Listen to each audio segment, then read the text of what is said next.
Hello and happy new year. Now, at the end of last year, I had a post regarding year-end stock market anomaly. You can check out that video if you follow this link here. Now, today I want to talk about two different anomalies associated with the month of January. One is called the January effect. One is called the January barometer. You will hear people talk about both of these as the January effect. That is not technically accurate. Even if you know about both of these, now we can make sure that you have dialed in the correct terminology. All right, so what is the January effect?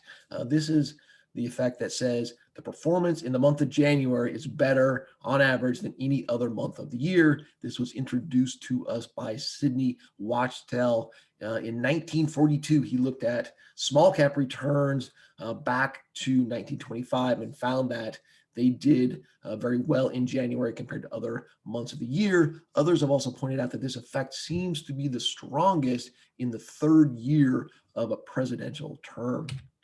The theory behind this is twofold. One is being done for tax reasons. So people are tax loss harvesting in December, artificially bringing prices down, and then buying again in January, bringing prices back up. The other idea is that people are spending some of their year-end bonus investing in the stock market, which again would drive prices up.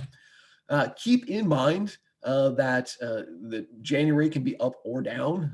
Here's a chart where we can see that is the case. This is not something that happens 100% of the time.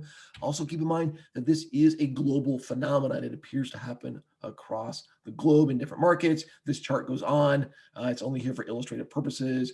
I didn't want to shrink it down so it was unreadable, but you can research this for yourself. Also keep in mind, it doesn't mean that January is up. It just means January is better than the rest of the months.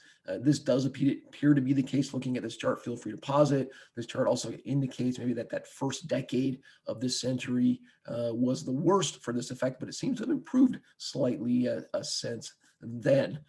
Also, and finally, keep in mind that this is a small effect. The transaction costs seem to eat up any arbitrage opportunity that you might have.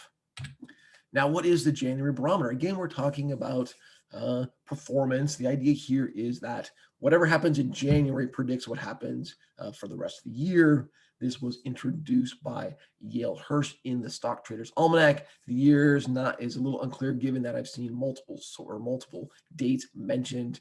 There's no theory why that I've found that would explain why January is the month that predicts and not March or May or whatever that predicts what happens for the subsequent 12 months.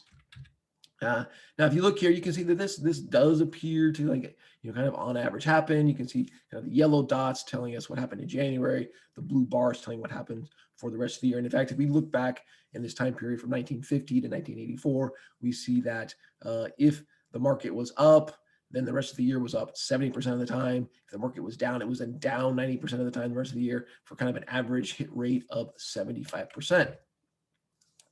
We can also see here that if we regress this, that there is an R squared of 27%, which isn't huge, but it is not insignificant.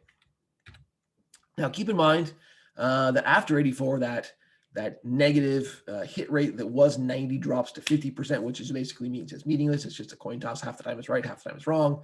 Also, unlike the January effect, this appears to be a U.S. phenomenon. Specifically, we're talking about the S&P 500. And also keep in mind, there's a general tendency for the stock market to slowly creep up month after month after month. And it could just be entirely illusionary. Now, for those of you keeping track, this graphic here that we're looking at has three colors to it. One of those colors is not green. If you feel like commenting, go ahead and tell me what three colors you think are in this particular graphic. That's it for today. There are more anomalies that we will talk about in the future. Thanks so much for listening.